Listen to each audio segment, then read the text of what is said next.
What is good, boys and girls? Another day for testing and you know testing my strategy. It's Friday, it's 12th of September, 2025, and yeah, I got a win, small one today, but it was beautiful. I made around 1.4%, so let's get into it. This one right here. I made around 373. Could have made more if I had risked more, but I don't know why I haven't started risking more yet. But yeah, I'm going slowly by slowly. Maybe sometime I'll start risking around 2%, so I can scale my wins even bigger. But that's not the purpose. The purpose is that I'm learning day by day. So let's see how I was thinking going into the day.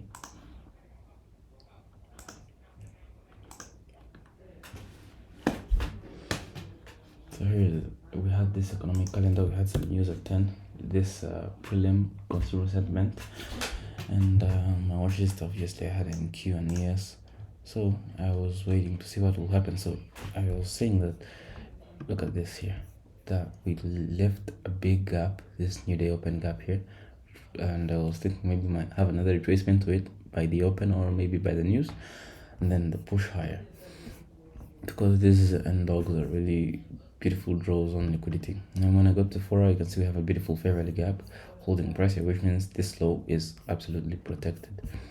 Then we got to the 1H. We had started rallying earlier, so I think I saw ICD could catch this move somewhere around here on Twitter. Well, I didn't. I was just analyzing and seeing. I saw like that straight after doing my analysis, because I don't like distractions when I'm sitting down figuring what to do next. So I went down to 15 and I was like, okay, the more possible thing I'd like to see happen is a retracement, a drop maybe to the low of the end dog, then push higher. The reason is because at least here is the midpoint of this, so we will be in some discount, and the good thing is that we don't even need discount that much here because we're close to the midnight open. And lastly, yeah, I think that was all, and it was pretty much the same thing. ES, let's review how it was. So the trades here, and this is the Zella scale. It's looking like it's not bad. Let's see. Now this trade is a banger, man. It's a banger. I think I could give 5. Could give it 5. Mistakes is should I call them the risking? But I'm learning on how to fix that. Instead of like risking $1, $100, change the risk to something bigger so I can get out of the challenge phase, because that's obviously the target. And now, well, let's go to the playbook. It was this ICD classic entry model. So let me show you how the analysis was looking like, because you might be wondering that, well, we didn't have a fair value gap inside there, a clear fair value gap, but not everything will be very, very clear, and we're not made to be, what should I call it, one trick ponies.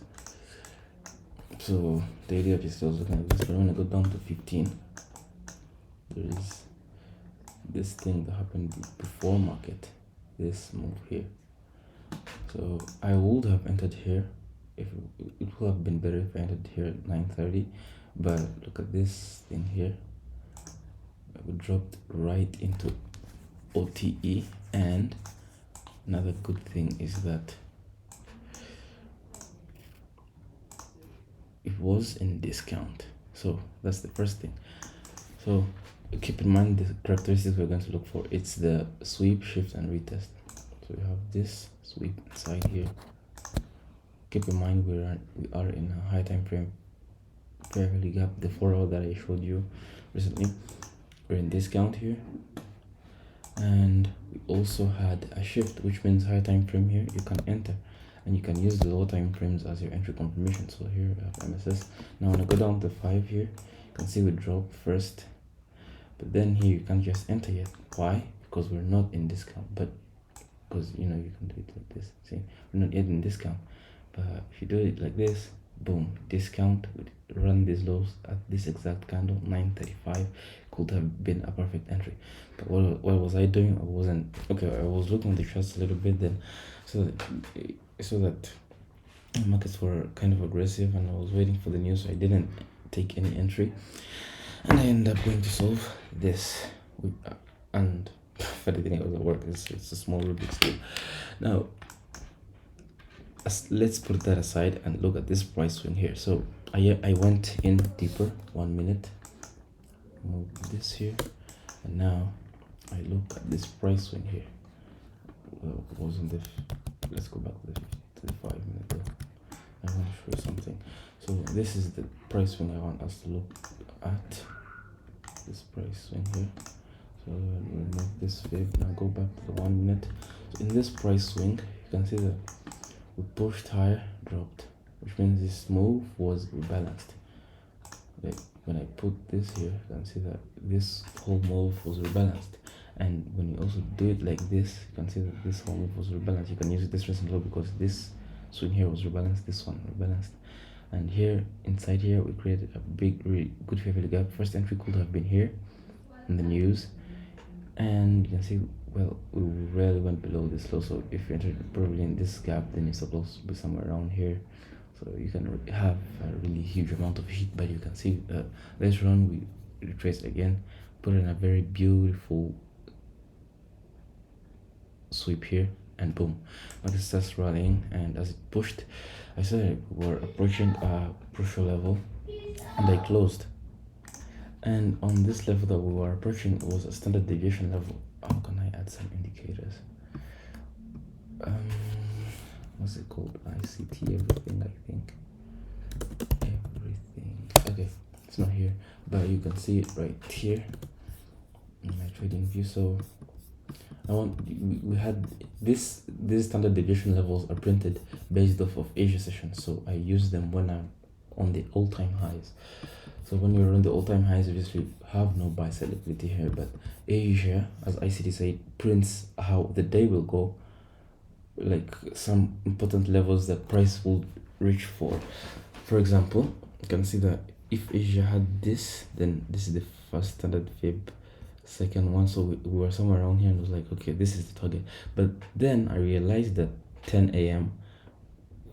was about to end, we're like 10:50 something, so the hourly candle was about to close, and the hourly candle closes lower, next candle opens and pushes higher or goes lower. And I was like, okay, we've already moved all these peeps, and we were real close to the standard deviation target. We were like, a point away from it. So I was like, okay, let me close this, because we're also close to the PM session.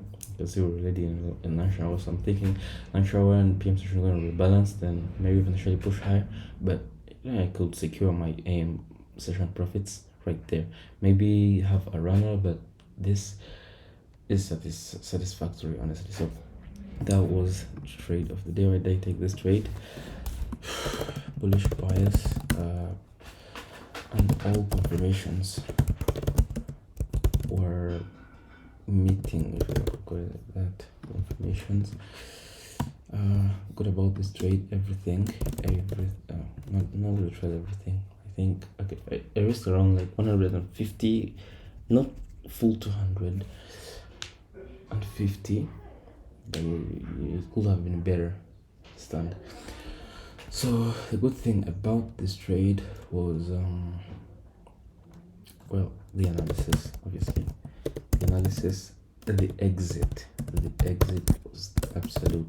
Like, I exited at the top. I'm not saying that I tried to go tops and bottoms, but the mindset and analysis I had while we were at the standard deviation level and not having that greed to continue holding on was something really good. I'd appreciate. Now, emotions. Well, I didn't care that much. I was busy solving my Roblox,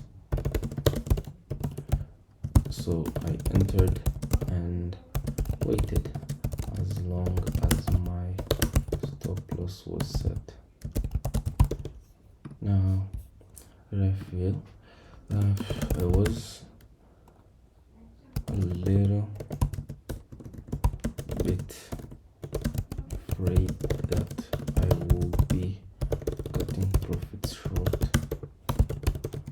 but I learned a good lesson today. And to prevent under-risking is for high probe setups, risk around 2% if possible. So I think this is it.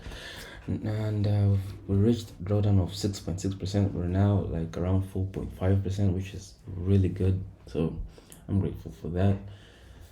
This is how the running P&L was looking like. It didn't risk more than 1%. It was an AM session. Take profit. We retested the fair value gap. Oh god, who put the forever model? Detach. Yep. I think I'm gonna be trading the ICD Classic and Fair model, though I'm gonna be detaching from the forever model. I think this one is offering more of more trades, and it's working more in this time. So we had the sweep, market shift, and fair value gap retracement. Very beautiful here. So I could mark it as reviewed, and I think that was all for this trade. And let's check the score. Pretty beautiful. So till next time, stay